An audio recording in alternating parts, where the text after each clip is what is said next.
नमस्कार दोस्तों, आपके अपने चैनल हमारे संस्कार में आपका बहुत बहुत स्वागत है। आज हम आपके लिए आषाढ़ पूर्णिमा पर सुनी जाने वाली एक कथा लेकर आए हैं। लेकिन उससे पहले अगर आप हमारे चैनल पर नए हैं, अभी तक आपने चैनल को सब्सक्राइब नहीं किया है, तो आप सभी से हाथ जोड़कर निवेदन है कि कृपया हमारे चैनल को सब्सक्राइब करें, वीडियो को लाइक करें, ज़्यादा से ज़्यादा शेयर करें ताकि यह जानकारी और लोगों तक भी पहुंच सके। बेल आइकन को दबाना ना भूलें ताकि हमारी आगे आने वाली वीडियो की जानकारी नोटिफिकेशन के जरिए आपको मिल जाया करे। तो चलिए एक बार प्यार से बोलिए, जय श्री कृष्ण, राधे राधे, ओम नमो भगवते वासुदेवाय नमः, हर हर महादेव। आज आषाढ़ पूर्णिमा के अवसर पर आपको एक ऐसी कथा सुनाने जा रहे हैं जो एक समय में मैया यशोदा के पूछने पर भगवान श्री कृष्ण ने उनको सुनाई थी। इस कथा को सुनने से सुहागिन महिलाओं का सुहाग अमर रहता है। दाम्पत्य जीवन में हमेशा खुशियां भरी रहती हैं। निसंतानों को संतान का सुख मिलता है। जो कुंवारी कन्याएं हैं उनको अपना मनचाहा जीवन साथी मिलता है। और जो भी जिस कामना से इस व्रत को करता है, कथा को सुनता है, उनकी सभी कामनाएं पूरी होती हैं। लेकिन पूर्णिमा की व्रत कथा से पहले एक कहानी और आपको सुना रहे हैं, जिससे कि भगवान और भक्त के बीच के रिश्ते का पता लगता है। भगत के वश में है भगवान, भगत के वश में है भगवान, भक्त बिना वो कुछ भी नहीं है, भक्त बिना वो कुछ भी नहीं है, भक्त हैं उनकी जान, भगत के वश में है भगवान। अर्थात भगवान पर उनके भक्त कितना विश्वास करते हैं और भगवान की कितनी अनुकंपा रहती है अपने भक्तों पर, आप इस कहानी के जरिए आसानी से समझ सकते हैं। रात के 2:30 बज रहे थे। एक नगर में एक सेठ जी थे जिन्हें नींद नहीं आ रही थी। बड़ी बेचैनी से वो बिस्तर पर इधर उधर करवटें बदल रहे थे।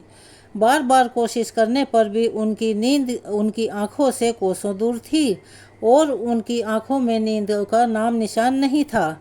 यह बात सच है कि पैसे से बहुत कुछ खरीदा जा सकता है, लेकिन मन का सुकून कभी भी नहीं खरीद सकते।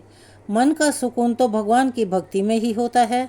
और मन को असली शांति तब मिलती है जब आप किसी गरीब ज़रूरतमंद व्यक्ति की सच्चे मन से सहायता करते हैं और उसके चेहरे पर मुस्कुराहट लेके आते हैं। सेठ जी के पास सोने के लिए नरम नरम बहुत ही कोमल बिस्तर था। इसके बावजूद भी उन्हें नींद नहीं आ रही थी। आखिरकार वे बिस्तर से उतरे, बड़े बेचैन मन से घर के गैराज से अपनी गाड़ी निकाली और शहर की सड़कों पर निकल पड़े। इधर उधर घूमते रहे। कहीं भी उन्हें ऐसा महसूस नहीं हुआ कि जहां जाने से उन्हें थोड़ा सा भी चैन मिलता। काफ़ी आगे गए तो रास्ते में एक कान्हा जी का मंदिर दिखाई पड़ा। मंदिर देखकर उन्होंने वहीं गाड़ी रोकी और सोचा कि चलो इस मंदिर में जाकर भगवान के पास कुछ देर बैठता हूँ, कुछ प्रार्थना करता हूँ, हो सकता है मेरे मन को सुकून मिल जाए। श्रोताओं, कई बार ऐसा होता है जब हमारा मन बहुत ज़्यादा व्याकुल होता है, परेशान होता है, लेकिन भगवान के समक्ष बैठकर बिना कुछ मांगे ही जब हम ध्यान लगाकर बैठते हैं तो हमारे बेचैन मन को अनायास ही परम शांति मिल जाती है, जिसका हमें एहसास भी होता है और इसीलिए हम भगवान की शरण ढूंढते हैं। ऐसे ही जब वह सेठ जी मंदिर के अंदर गए तो वहाँ उन्होंने क्या देखा कि इतनी रात को एक कोई दूसरा आदमी पहले से ही भगवान की मूर्ति के सामने बैठा हुआ है। आश्चर्यचकित रह गए कि क्या बात है, आधी रात को मैं सोचता था मैं ही परेशान हूँ, लेकिन इस भाई की पता नहीं क्या परेशानी है और यह मंदिर में बैठकर क्या कर रहा है। जब सेठ जी उसने उस आदमी को देखा तो पाया कि उस आदमी का चेहरा बहुत ही उदास और परेशान दिखाई दे रहा था। उसकी आंखों में करुणा तैर रही थी। सेठ ने पूछा, क्यों भाई, इतनी रात को तुम मंदिर में क्या कर रहे हो? तब वह आदमी बोला, मेरी पत्नी अस्पताल में है। अगर सुबह तक उसका ऑपरेशन नहीं हुआ तो डॉक्टर ने कहा है कि वह मर जाएगी और मैं बहुत गरीब हूँ, मेरे पास ऑपरेशन कराने के लिए बिल्कुल भी पैसे नहीं हैं। यह बात सुनकर सेठ ने जेब में जितने भी रुपए थे उस आदमी को दे दिए। रुपए पाकर उस आदमी के चेहरे पर चमक आ गई। उसको अब यह विश्वास हो गया था कि अब वह अपनी पत्नी का ऑपरेशन कराकर उसको बचा सकता है। सेठ ने उस आदमी को अपना कार्ड भी दिया और कहा कि इसमें मेरा फ़ोन नंबर और पता है, जब भी ज़रूरत हो तो मुझे बेझिझक बता देना। उस गरीब आदमी ने वह कार्ड उस सेठ को वापस कर दिया और बोला, भाई मेरे पास उसका पता है, मुझे इस पते की ज़रूरत नहीं है। सेठ ने बड़े आश्चर्य से उसकी तरफ देखा और कहा, अरे भाई किसका पता है? वह आदमी बोला, उसी का पता जिसने रात को 2:30 बजे आपको यहाँ मेरी मदद करने के लिए भेजा है। तो ऐसी होती है भगवान के प्रति अटूट विश्वास की शक्ति। जो कुछ मांगो वह मिल ही जाता है, रास्ता चाहे कोई भी हो। भगवान भी अपने भक्त को खुशी देने के लिए कोई न कोई रास्ता ढूंढ ही निकालते हैं। तो यह थी कान्हा जी की कहानी। अब चलिए सुनते हैं पूर्णमासी व्रत की कथा। द्वापर युग में एक समय की बात है, यशोदा जी ने श्री कृष्ण से कहा, हे कृष्ण, तुम सारे संसार के उत्पन्न करता, पालन करता और उसके संहार करता हो। आज कोई ऐसा व्रत मुझसे कहो जिसके करने से मृत्युलोक में स्त्रियों को विधवा होने का भय न रहे और यह व्रत सभी मनुष्यों की मनोकामनाएं भी पूर्ण करने वाला हो।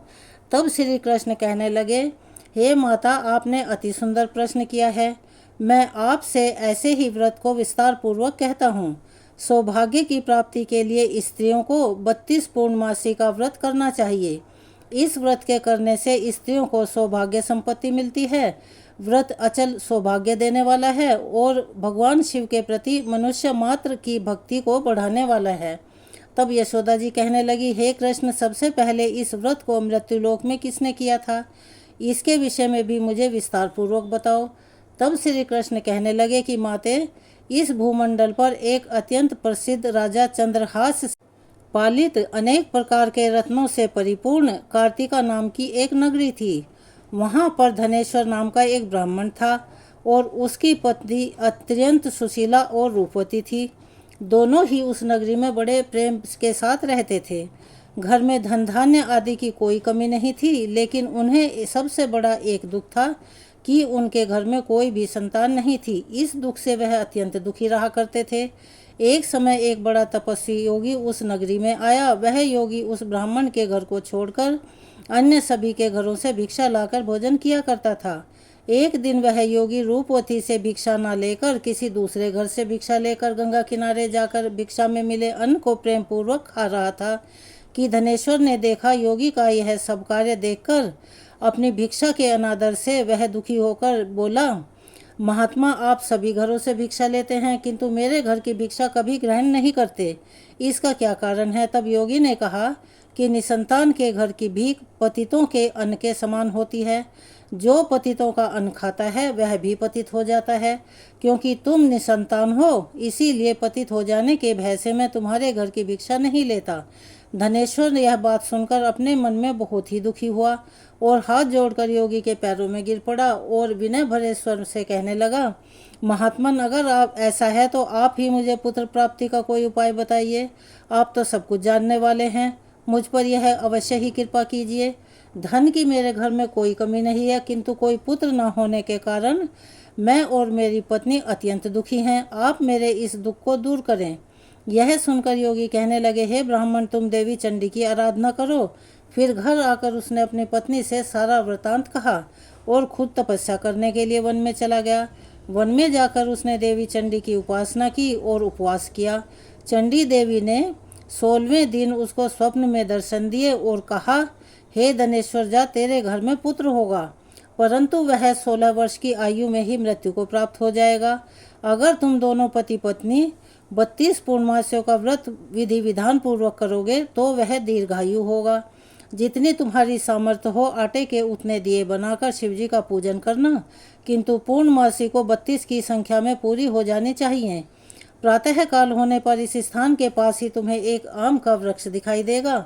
उस पर चढ़कर तुम एक फल तोड़कर जल्दी अपने घर चले जाना और अपनी पत्नी को सारा वृतांत कहना। ऋतु स्नान के बाद वह स्वच्छ होकर श्री शंकर जी का ध्यान करके उस फल को खा लेगी।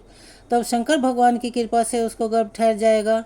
जब वह ब्राह्मण प्रातः काल उठा तो उसने उस स्थान के पास एक आम का वृक्ष देखा जिस पर एक अत्यंत सुंदर आम का फल लगा हुआ था। ब्राह्मण ने उस आम के वृक्ष पर चढ़कर फल तोड़ने का प्रयास किया, किंतु वृक्ष पर कई बार चढ़ने के बावजूद भी वह नहीं चढ़ पाया। अब तो ब्राह्मण को बड़ी चिंता हुई। तब वह विघ्न विनाशक श्री गणेश जी की वंदना करने लगा, कहने लगा, हे दयानिधे, अपने भक्तों के विघ्नों का नाश करके उनके मंगल कार्य को करने वाले, दुष्टों का नाश करने वाले, रिद्धि सिद्धि के देने वाले, आप मुझ पर कृपा करें। प्रभु मुझे इतना बल दें कि मैं अपने मनोरथ को पूर्ण कर सकूं। इस प्रकार सच्चे मन से गणेश भगवान की प्रार्थना करने पर वह भगवान की कृपा से वृक्ष पर चढ़ गया। वृक्ष पर से फल तोड़कर उसने घर आकर अपनी पत्नी को वह फल दिया और जिस तरह से माँ ने बताया था वैसे ही उसका भक्षण करने की विधि बताई। उसकी पत्नी ने अपने पति के कहे अनुसार उस फल को खा लिया और वह गर्भवती हो गई। देवी चंडी की असीम कृपा से उसे एक अत्यंत सुंदर पुत्र प्राप्त हुआ, जिसका नाम उन्होंने देवीदास रखा। माता पिता के हर्ष और शोक के साथ वह बालक शुक्ल पक्ष के चंद्रमा की तरह अपने पिता के घर में बढ़ने लगा। देवी की कृपा से वह बालक बहुत ही सुंदर, सुशील और विद्या में निपुण हो गया। देवी की आज्ञा अनुसार उसकी माता ने 32 पूर्णमासी का व्रत रखना आरंभ कर दिया, जिससे उसका पुत्र बड़ी आयु वाला हो जाए। जाने कैसे दिन गुजर गए। 16वां वर्ष लगते लगते देवीदास के माता पिता को बड़ी चिंता होने लगी और उन्हें लगा कि कहीं उनके पुत्र की इस वर्ष मृत्यु न हो जाए। इसीलिए उन्होंने अपने मन में ऐसा विचार किया कि अगर यह दुर्घटना उनके सामने हो गई तो वे कैसे सहन कर पाएंगे। इसीलिए उन्होंने देवीदास के मामा को बुलाया और कहा कि हमारी इच्छा है कि देवीदास 1 वर्ष तक काशी में जाकर विद्या अध्ययन करे और उसको तुम अकेला कभी नहीं छोड़ना, इसीलिए तुम साथ में जाओ और 1 वर्ष के बाद इसको वापस लौटा लाना। सारा प्रबंध करके उसके माता पिता ने काशी जाने के लिए देवीदास को एक घोड़े पर बिठाया और उसके मामा को उसके साथ कर दिया, किंतु बालक के अल्पायु होने की बात बालक को या उसके मामा को नहीं कही। धनेश्वर ने अपनी पत्नी के साथ मिलकर अपने पुत्र की मंगल कामना और दीर्घायु के लिए देवी भगवती की आराधना और पूर्णमासियों का व्रत आरंभ कर दिया। इस प्रकार बराबर 32 पूर्णमासी का व्रत पूरा किया। कुछ समय बीतने के बाद एक दिन वह दोनों मामा और भांजे रास्ते में रात बिताने के लिए किसी गांव में ठहरे हुए थे। उस दिन गांव में एक ब्राह्मण की अत्यंत सुंदर, सुशीला, विदुषी और गुणवती कन्या का विवाह होने वाला था। जिस धर्मशाला के अंदर वर और उसकी बारात ठहरी हुई थी, उसी धर्मशाला में देवीदास अपने मामा के साथ ठहरा हुआ था। संयोगवश कन्या को तेल आदि चढ़ाकर मंडप आदि का कर्म किया गया तो लग्न के समय वर को धनुर्वात हो गया। वह हिलने डुलने और चलने में भी बिल्कुल असमर्थ हो गया। तब वर के पिता ने अपने परिवारजनों से परामर्श करके यह निश्चय किया कि देवीदास मेरे पुत्र जैसा ही सुंदर है, मैं इसके साथ ही लगन करा दूं और बाद में विवाह के सभी कार्य मेरे पुत्र के साथ हो जाएंगे। ऐसा सोचकर वर का पिता देवीदास के मामा से जाकर बोला, तुम थोड़ी देर के लिए अपने भांजे को हमें दे दो, जिससे विवाह के लग्न का सारा कार्य सुचारू रूप से हो पाए। तब देवीदास का मामा कहने लगा कि जो कुछ भी मधुपर्क और कन्यादान के समय वर को मिलेगा वह सब हमें दे दिया जाए, तो मेरा भांजा इस बारात का दूल्हा बन सकता है। यह बात वर के पिता ने स्वीकार कर ली और तब मामा ने अपना भांजे को वर बनने के लिए भेज दिया। उसके साथ विवाह के सभी कार्य रात में विधि पूर्वक संपन्न हो गए। पत्नी के साथ वह भोजन नहीं कर सका। दुखी मन से वह सोचने लगा कि ना जाने यह कैसी स्त्री होगी। वह एकांत में इसी सोच में पड़ा हुआ था कि उसकी आंखों में आंसू आ गए। तब उसकी पत्नी ने पूछा कि क्या बात है, आप इतने उदास और दुखी क्यों हो रहे हैं। तब उसने वह सारी बातें जो वर के पिता और उसके मामा के बीच हुई थी वधू को बता दी। तब वह वधू कहने लगी कि यह ब्रह्म विवाह के विपरीत कैसे हो सकता है। देव, ब्राह्मण और अग्नि के सामने मैंने आपको ही अपना पति बनाया है, इसीलिए आप ही मेरे पति हैं। मैं आपकी ही पत्नी रहूंगी, किसी अन्य की बिल्कुल नहीं। तब देवीदास ने कहा कि ऐसा मत करो, क्योंकि मेरी आयु बहुत थोड़ी है। मेरे मरने के बाद तुम्हारी क्या गति होगी, इस बात को अच्छी तरह से सोच लो। परंतु वह वधू दृढ़ विचार वाली थी। बोली कि जो आपकी गति होगी वही मेरी भी होगी। हे स्वामी, आप उठिए और भोजन कीजिए, आप निश्चय ही भूखे होंगे। तब देवीदास और उसकी पत्नी ने मिलकर भोजन किया और रात में वे सो गए। प्रातःकाल देवीदास ने अपनी पत्नी को 3 नगों से जड़ी हुई एक अंगूठी दी और एक रुमाल दिया और बोला कि प्रिय, इसे संकेत समझकर रखो और शांत हो जाओ। मेरा स्मरण और जीवन जानने के लिए एक पुष्प वाटिका बना लो, उसमें सुगंधित वाली एक नव मल्लिका लगा लो। उसको हर दिन जल से सींचना और आनंद के साथ खेलना कूदना और उत्सव मनाना। जिस समय और जिस दिन मेरी मृत्यु का होगा वह फूल सूख जाएंगे और जब वह फिर से हरे भरे हो जाएं तो समझ लेना कि मैं जीवित हूँ। यह बात निश्चय करके समझ लेना और इसमें कोई संशय मत करना। ऐसा समझा बुझा कर वह चला गया। प्रातःकाल होते ही वहाँ पर गाजे बाजे बजने लगे।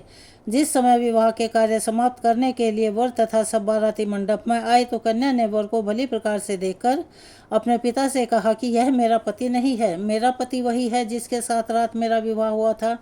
इसके साथ तो मेरा विवाह नहीं हुआ। अगर यह वही है तो बताए कि मैंने इसको क्या दिया था और रात में हमारे बीच में क्या गुप्त बातें हुई थी।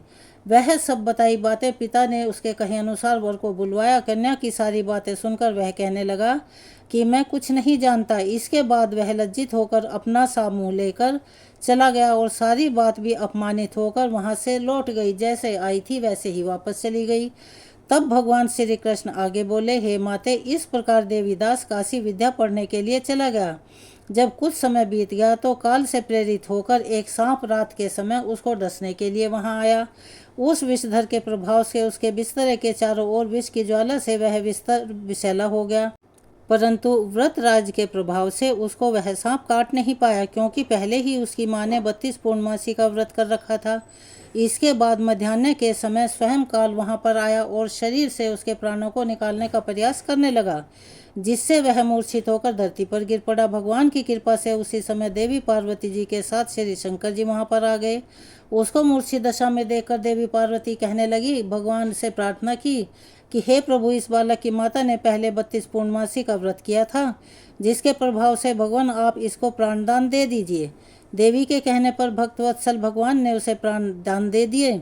इस व्रत के प्रभाव से काल को भी पीछे हटना पड़ा और देवीदास स्वस्थ होकर बैठ गया। उधर उसकी पत्नी उसके काल की प्रतीक्षा किया करती थी। एक दिन उसने देखा कि उस पुष्प वाटिका में पत्र पुष्प कुछ भी नहीं रहे, सब कुछ सूख कर नष्ट हो गए हैं। तो उसे बड़ा आश्चर्य हुआ, किंतु कुछ ही क्षण में वह सब वाटिका पहले की तरह हरी भरी हो गई। तब वह समझ गई कि उसके पति पुनर्जीवित हो गए हैं। यह देखकर वह बहुत प्रसन्न हुई। अपने पिता से कहने लगी, पिताजी, मेरे पति जीवित हैं, आप उनको ढूंढिए। जब 16वां वर्ष बीत गया तो देवीदास भी अपने मामा के साथ काशी से वापस अपने घर के लिए चल पड़ा। इधर उसके ससुर उसको ढूंढने के लिए घर से जाने ही वाले थे कि वह दोनों मामा भांजे वहीं पर आ गए। उनको आया देखकर उसका ससुर बड़ी प्रसन्नता के साथ उसे अपने घर लिवा ले गया। उस समय नगर के निवासी भी वहां इकट्ठा हो गए। फिर सबने निश्चय किया कि अवश्य ही इस बालक के साथ इसी कन्या का विवाह हुआ था। उस बालक को जब कन्या ने देखा तो पहचान लिया और कहा कि यह तो वही है जो संकेत याद करके गए थे। फिर सब कहने लगे कि भला हुआ जो यह आ गया। और तब सब नगरवासियों ने खूब आनंद मनाया। और कुछ दिन के बाद देवीदास अपनी पत्नी और अपने मामा के साथ अपने ससुर के घर से बहुत सारे उपहार लेकर अपने घर की ओर रवाना हो गया। जब वह अपने घर के निकट गया तो कई लोगों ने उसे देखकर उसके माता पिता को पहले ही जाकर सूचना दे दी कि तुम्हारा पुत्र देवीदास अपनी पत्नी और मामा के साथ आ रहा है। ऐसा सुनकर पहले तो उन्हें विश्वास नहीं हुआ, किंतु जब और लोगों ने भी आकर उनकी बात का समर्थन किया तब उन्हें बड़ा आश्चर्य हुआ। इतने में ही देवीदास भी अपने घर पहुंच गया और देवीदास ने अपने माता पिता के चरणों में सिर रखकर प्रणाम किया और उसकी पत्नी ने भी अपने सास ससुर के चरणों को स्पर्श किया। तो माता पिता ने अपने पुत्र और पुत्र वधू को अपने हृदय से लगा लिया और सबकी आंखों से प्रेम के आंसू बहने लगे। अपने पुत्र और पुत्र वधू के आने की खुशी में धनेश्वर ने एक बड़ा भारी उत्सव किया और ब्राह्मणों को भी बहुत सा दान दक्षिणा देकर प्रसन्न किया। भगवान श्री कृष्ण कहने लगे, माते, इस प्रकार धनेश्वर 32 पूर्णमासियों के व्रत के प्रभाव से पुत्रवान हो गया। जो भी स्त्रियां इस व्रत को करती हैं वे जन्म जन्मांतर में भी वैधव्य का दुख नहीं भोगती और सदैव सौभाग्यवती रहती हैं। यह मेरा वचन है, इसमें कोई संदेह नहीं है। यह व्रत पुत्र पौत्रों को देने वाला है तथा संपूर्ण मनोकामनाओं को पूर्ण करने वाला है। 32 पूर्णमासियों के व्रत करने से व्रत रखने वालों की सभी इच्छाएं भगवान की कृपा से पूर्ण हो जाती हैं। तो यह थी आज की पूर्णमासी की व्रत कथा। चलिए एक बार प्यार से बोलिए, जय श्री कृष्ण, राधे राधे, ओम नमो भगवते वासुदेवाय नमः, हर हर महादेव। यदि आप हमारे चैनल पर नए हैं और अभी तक आपने चैनल को सब्सक्राइब नहीं किया है तो प्लीज़ हमारे चैनल को सब्सक्राइब करें, वीडियो को लाइक करें, ज़्यादा से ज़्यादा शेयर करें ताकि यह कथा कहानियाँ और लोगों तक भी पहुँच सके, उन्हें भी इसके श्रवण का लाभ प्राप्त हो सके। बेल आइकन को दबाना ना भूलें ताकि हमारी आगे आने वाली वीडियो की जानकारी आपको नोटिफिकेशन के जरिए मिल जाया करे। अपना सहयोग और प्यार हमें ऐसे ही प्रदान करते रहें। कमेंट्स बॉक्स में जय श्री कृष्णा, राधे राधे, हर हर महादेव लिखना ना भूलें। धन्यवाद।